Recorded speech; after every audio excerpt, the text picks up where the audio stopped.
Welcome to Blueprint Boost for Contractors, the podcast that's your go-to source for unlocking the secrets to successful marketing, gaining valuable insights, and growing your contracting business with less stress. Your host is David Brooks, and he's thrilled to be your guide on this journey.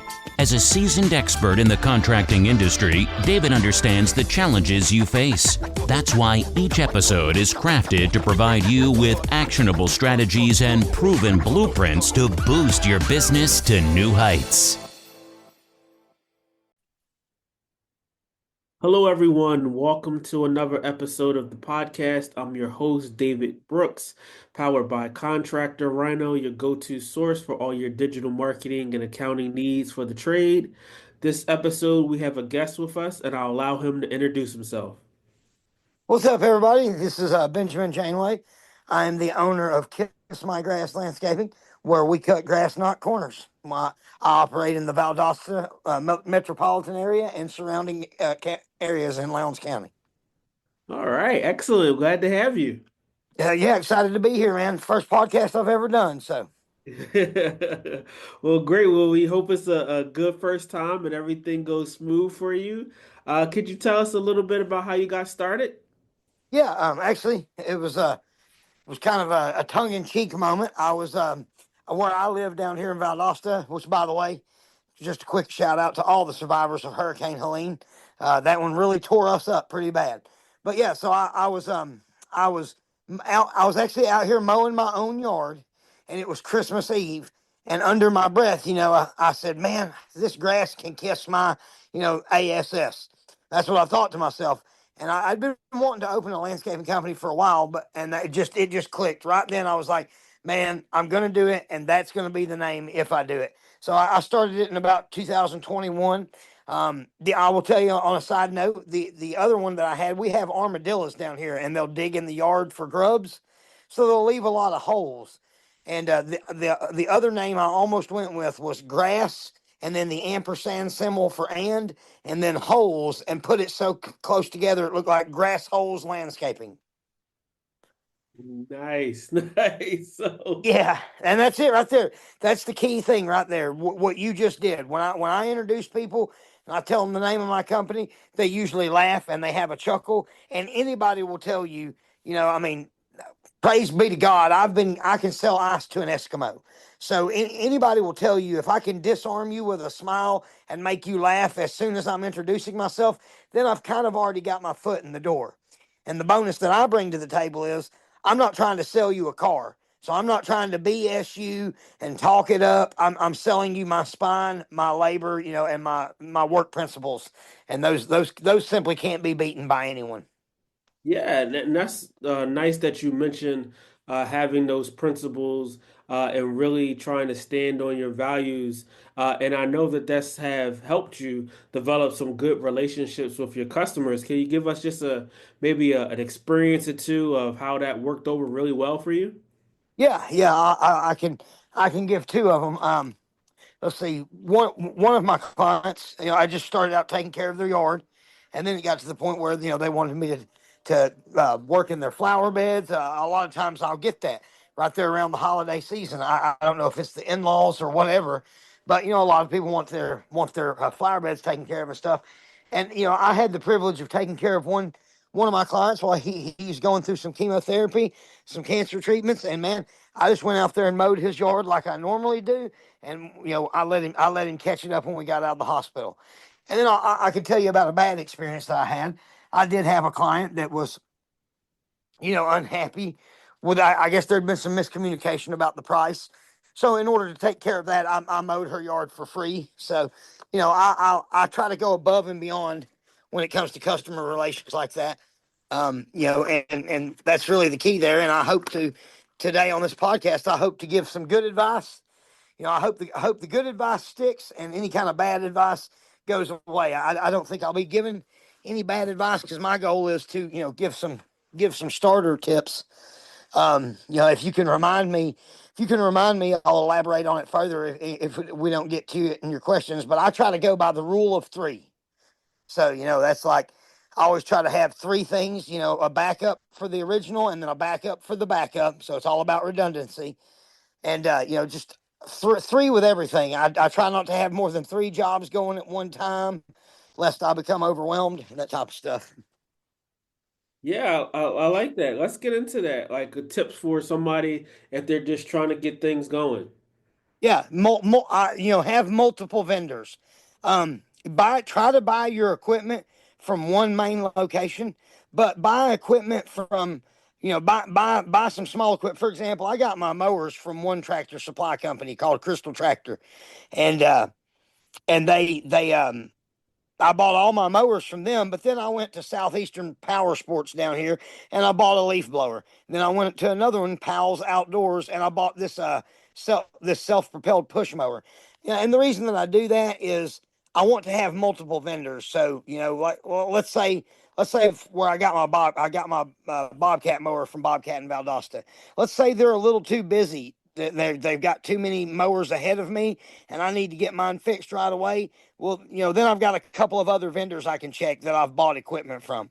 I'm not saying that vendors won't take their a mower that's covered by warranty, but you'll have a much better relationship with them if you've bought something from them. So I try to have a few at least three vendors that I do business with on somewhat regular of a basis.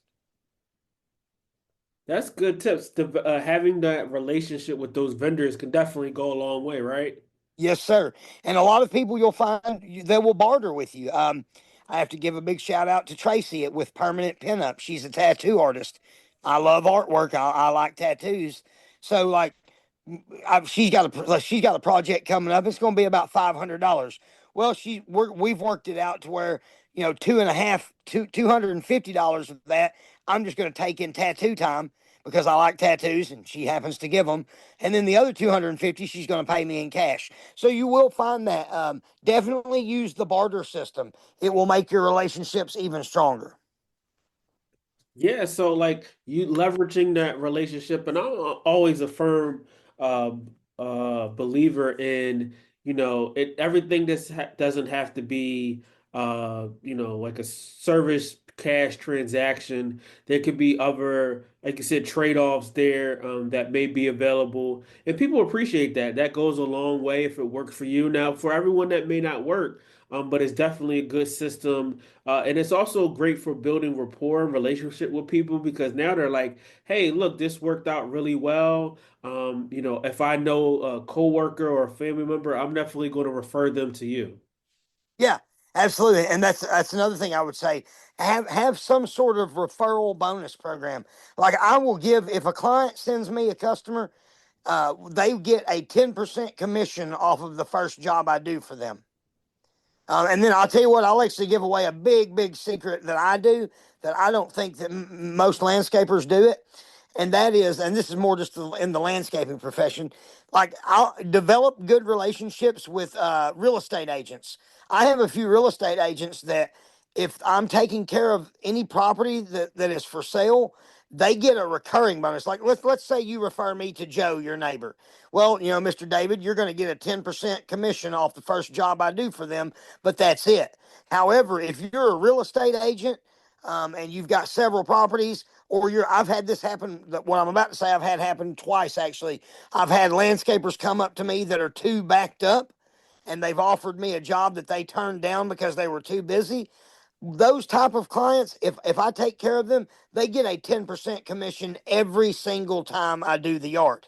So, some people might look at that as losing a little bit of money, but you're gaining so much on the back end. It's worked out very nicely for me. I have two real estate agents that I do that type of work for. And yes, it has worked out nicely for me in that situation. But yeah, make sure you're at a clear understanding of it. And then, I guess another thing I was saying, this goes for any business. This could be pressure washing or anything.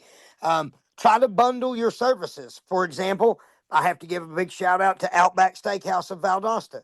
Um, but right beside them, I've been taking care of them. I picked them up over the Christmas holiday, and I planted 10 foxtail ferns for them. And we've done some more work. We're still doing some work on the irrigation, but behind them is a Hooters of Valdosta, and then that's behind them on the right side, and behind them on the left side is a hotel. It's right off of the interstate. It's right off exit number 18. So right now I'm currently in talks to try and get Hooters business and that hotels business. Now, if I get all three of those businesses, I'm going to come back to Outback and say, hey, because I've got three clients here now, I'm going to reduce your price by $100. So I'll offer a bundle services or something and bring that up. I let Outback know that if I picked up Hooters and the hotel, that they would get a discount. So Outback has every reason to reach out over to give a shout out to Miss Shay. She has every reason to go talk to Mr. Cordarius over at Hooters and say, look, this guy's going to give you a discount and give us a discount if he can bundle us up together, and his work is good. So that's something that I definitely stick with, and that's another good piece of advice. I am very happy to say that bad word of mouth will kill a small business. So it's in your best interest to always treat the customer as if they're always right, even though you may not feel that way immediately. Always remember to not take things personal. It's business, not personal. So those are some key points there that I have to say. I had a few more, but again, like I said, the rule of three is a big one. I have Equipment Defender weed eater racks on my trailer, and I have 3 weed eaters. So again, I tend to want to have a backup for the backup. I really love all that information, having a backup for the backup and being able to have those developed relationships with vendors and really doing right by them, not only helps your business, but like you said, you wind up making things uh, back on the back end by just developing those relationships, being able to fulfill jobs that other people can't. And that's a huge component. When I talk to, some contractors, it's like, hey, look, I take the work that sometimes other people can't really do. And that kind of facilitates, my work and helps me out because I'm always getting a steady overflow. Yeah, exactly. You want to be in I'll tell you, I wasn't when I first started out, Mr. Brooks, but I am now. I'm kind of in the, I'm kind of at the point to where, I've got enough work and I'll take on more jobs. But if there's a job that if there's a job that's just, I can't do, let them know that you're too busy to do that instead of, when I first started, I would say if there was a job I didn't really want to do, I would give an outrageous estimate, right? Something that I know I didn't think they'd ever take. But that makes you look like I think in retrospect, it's bad to do that because it looks like you're just really really expensive when you're not. So just be honest with them. Let them know that I'm backed up at this moment. However, I can refer you to such and such person, and they should be able to get you taken care of. I think that's a better route to go than overinflating an estimate because you don't want to do the job. Mhm. Yeah, I love that. Like, not taking on more than, you could chew and just saying yes to everything and then getting yourself in a situation where you can't deliver, then you sour a relationship. Right. Yeah. And that in this business, yeah, you're absolutely right there. You can, it can become a monster that you don't have, you can't feed. You got to make sure you're only taking on as much as you can handle. So yeah, that's definitely a big one there. And again, like you said, I'm all about developing relationships. And it's crazy, man. Here in Valdosta, there are so many businesses that are play on words. So for example, my business is Kiss My Grass Landscaping. And again, our motto is we cut grass, not corners. However, there's a place where I get my window tint done, and they're called Nice Tints. Get it? Nice Tints. So it's a play on that phrase. There's another business called Vinyl Destination, which is a play on the movie Final Destination. I don't know what is up with Valdosta, if there's something in the water, but we have tons of businesses with names like that. One of my most favorite other landscapers, the name of their company is Weapons of Grass Destruction. So I absolutely love that stuff. Yeah, And, branding and branding play is huge. yeah, exactly. And that kind of leads me to another thing. Don't be afraid of the competition. There's plenty, if you're mowing yards, if that's what you do, I promise you, there's enough grass out here for everybody to cut. And if it's not landscaping, if it's a small business, just if you're thinking about opening a small business, study your demographics. Make sure that there is a need for your business here. Going back to Vinyl Destinations, they do a lot of graphics and stuff like that. So there's there's certain businesses you might want to stay away from. Like I would personally, and here in Valdosta, I would not open a business that is doing business cards and T-shirts and stuff like that, because we've already got like two or three of those here, and they're pretty, they're pretty jam packed all the time. So, but like down the street from me, there's an auto shop that, man, he can't he has more cars than he knows what to do with, and we're so close to the interstate. Might be a good idea to do that. So definitely study your demographics going into it. And again, I can't stress enough, have a backup for the backup, but try to buy all of your equipment from one main supplier, and then buy some side equipment from, a second supplier and a third supplier. So you'll have that, and again, you just want to build good relationships with them. I have to give a big shout out to General Rentals too here in Valdosta. They've helped me out greatly. Yeah, that's great. Really making sure that if you are going to, start a business, that you do some vetting, you do some demographic research, you make sure, is there enough customers in your area. You make sure that people really have a need for your service, a need for the market, and really being able to map out and strategize and have a good game plan. Yeah, that goes back to I should go back to where I was telling you. So I was mowing Christmas Eve, right? And that's under my breath. I said, "Man, this grass can kiss my." And that's when I thought of the business name. And the good thing about here where I'm at is there is no such thing as winter, brother. Here in Valdosta, we might get 2 months of cold weather, January and February, and that's it. So and then we just roll right back into mowing grass. So like I said, that's what will happen for me is usually when we get to October, I'll start getting requests for flower beds and stuff because the holidays are coming up. And then now January and February, they'll be typically pretty slow. That's where my commercial properties really help me out. The commercial properties, they get the better end of the deal during the growing season, but then I get the better end of the deal here in December, January, and February when things are slowing down, because they're still paying me the same amount and I'm not having to do quite as much work because the grass isn't growing. And that's really good because like the seasons, your market. So that's just expertise. That's just experience talking, and what works for you. Your customers, your demographic in your area, and that's really important because sometimes when you ask a contractor or business owner, well, what's your target demographic? What's your market? Who would be a good fit for your business? Sometimes they don't really know. Mm-hmm. Yep, absolutely true. And you'll get like I was blessed. I was very lucky. Sometimes you'll get contractors that think they know, but they don't. I won't shoot out a name on this one. Um, but I'm putting doing a quote for this company. They approached me last year and they wanted me to put down seed. That there had been a water pipeline laid down between exits 18 and 13. So we're talking about 4 or 5 miles long and 7 feet wide to about 15 feet wide at its widest. They wanted me to sow a bunch of seed in that area. And I gave them an estimate, and it was pretty high. I'm not gonna lie, it was over 30,000, and they didn't wind up taking me up on it, and they had them do it themselves, and go figure, a lot of the seed didn't come in, so they came to me just about a month ago, and I'm working up an estimate for them again. So a lot of time contractors will do that.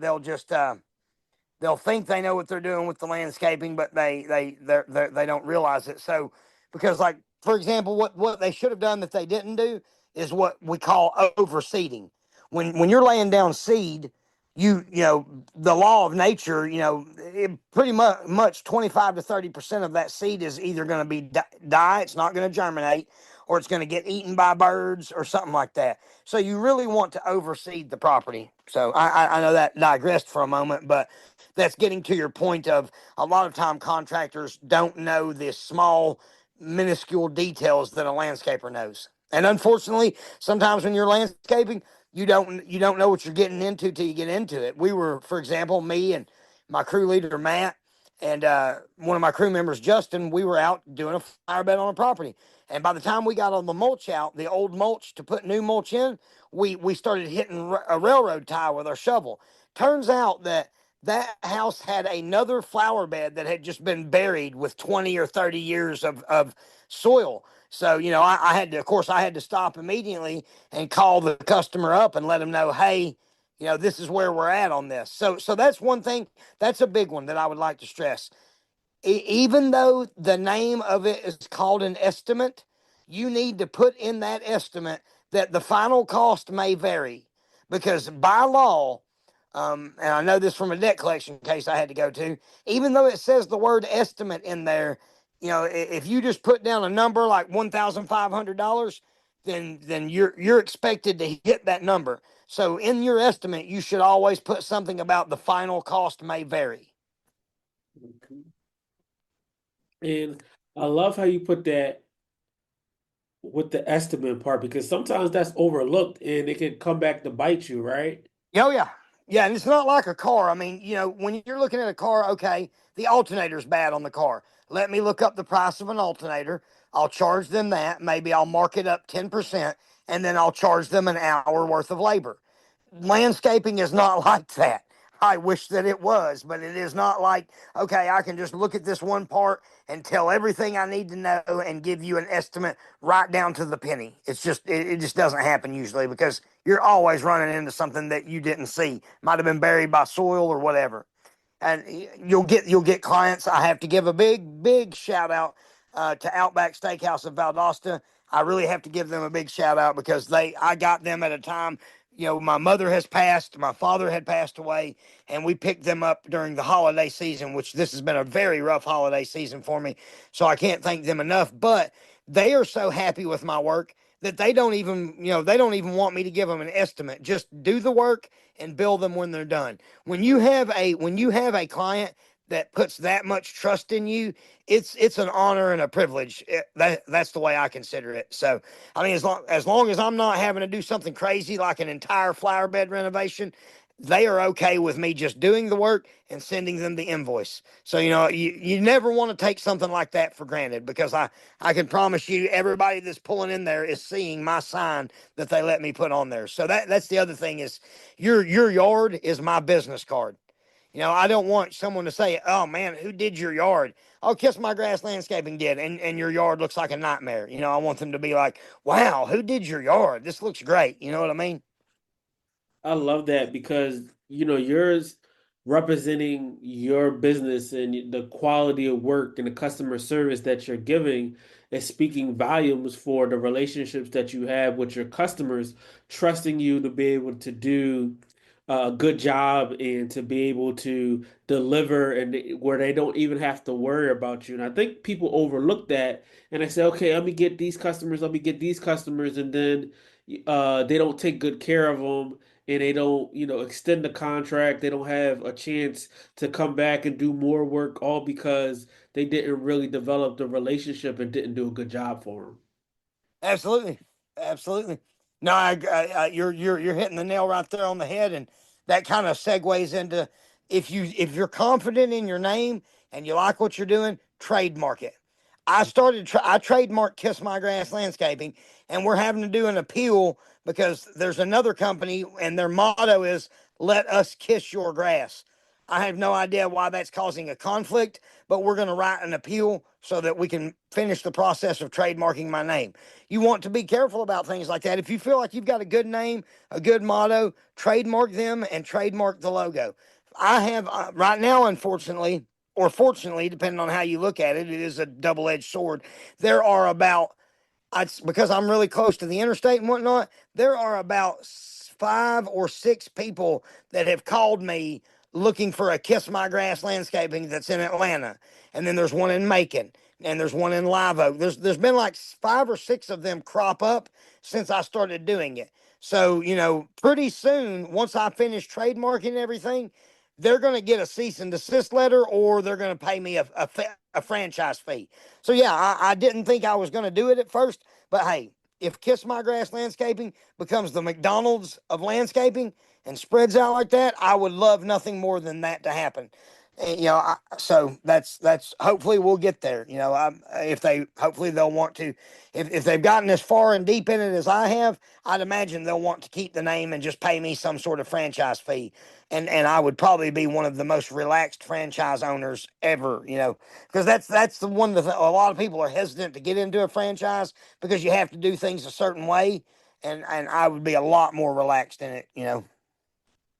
Yeah, well, we definitely hope everything goes well with that. It's a shame that those things have to come up in business where, it seems like it's trademark or name or registry, and really, you're just trying to run your business and take good care of your customers, and you don't want to be bogged down with the unnecessary extra things that come along with it sometimes, unfortunately. And by the way, I do have to give a short, quick shout out to you, Mr. Brooks. Thank you for your patience, and I thank your listeners for their patience if you ever brought it up, because basically because of me, we've had to reschedule this thing like 17 million times. So I appreciate you hanging in there, and it's an honor to be on here. When I first started this landscaping company, man, I wanted to be like Donald Trump rich. I wanted to just have everything I need. But now, after having done it for 4 years, I'll just be happy to build something that I can pass on to my family, and one day just kind of retire from and let somebody else take it over. But my ideal, kind of going back to the rule of three, and where I bring that up at, the rule of three is there's three pyramids. There's three stars in Orion's belt. There's the Holy Trinity. Everything is in threes or multiples of threes. So where I want to get as far as just my company here in Valdosta, I would like to have three crews, three trucks, so I can be running three tasks at once, and let my crew leader, make sure he's checking the properties to make sure things are getting done. I'm getting to do things like this that are more enjoyable, where I get to do podcasts or whatnot. But to be honest with you, I have two favorite things about this business. I love it when I can finally sit down on a lawnmower and mow with my headphones in and just not be interrupted. Just it's kind of meditative for me. Just mow a yard. But my number one favorite thing to do is to just go and talk to each one of my customers. Some of my customers, they're just like me. They would talk to a tree stump if they thought it would listen. And those are some of my favorite people. I just get to sit there and talk to them while we get their yard taken care of. Yeah, it's nice that you have that goal to be able to have, what you want to have happen in your business and mapped out, and get to a point where you're able to, get out the day to day, and do some other things with your time, and to be able to have the crew, and the team to be able to help just support, grow the business, take care of the jobs, and really, that's how a lot of businesses are right now, where it's they're in the day to day, but they would like to be able to get out of the day to day a little bit more, and rely on the efforts of the team to be able to help really service the customers with A1 service. Oh yeah, yeah. That's always it, man. That's where some companies, they might do just as good a job as me with somebody's yard, but my customer service can't be beat. It just can't. I mean, I'll lose money to keep a customer, and I'll do that all day long. That's excellent. I love the fact that you're very customer driven, taking care of your clients, really giving them that A1 service. So we like to wrap up the podcast and ask you, what goals do you have for the rest of the year? That's well, I would say that to continue to grow and expand. We've got a second truck now. My crew leader, he drives the other truck, so we're two trucks in. So I'm one crew away from getting to where I want to be. And I will say it's hard to find good help right now. So there are some obstacles that a small business owner is going to run into with any business like that with finding help. But one of the best things, when I was getting my bachelor's degree, my business teacher taught me one of the best things that has stayed with me to this day. If you want to have a lot of wealth, you're going to have very little time. If you want to have a lot of time, you're going to have very little wealth. So it's all about finding a balance. That's what this year has taught me. You try to balance your home life and your work life. Give yourself an off time, and when you step out of the office, give the rest of your day to relaxing and getting your mind off things. But so my goal is, like I said, to grow the company to about 3 trucks, where we can be running 3 jobs at the same time, and just eventually expand. And yeah, that's it. Just expand and hopefully one day retire, or just be going out and giving estimates and dealing with customer satisfaction issues. Excellent. Well said. Well said. Well, we hope you're able to achieve those goals for this year. We appreciate you coming on the podcast. Yes, sir. It's been a pleasure. I would love to do a follow up. Maybe check in with me a year down the road or something. Yes, we definitely like to have you back on. Like you said, beginning of next year, and see how you made out. All right, sounds good, brother. It would be an honor then, just as it has been an honor today. All right, excellent. Well, we thank you so much for joining the podcast. Thank everyone for listening. Make sure you tune into the next episode. Thank you for tuning in to another episode of Blueprint Boost for Contractors. We hope you found today's insights and strategies valuable for your contracting business. If you enjoyed the episode, don't forget to hit that subscribe button and please leave us a review. Your feedback helps us bring content that truly matters.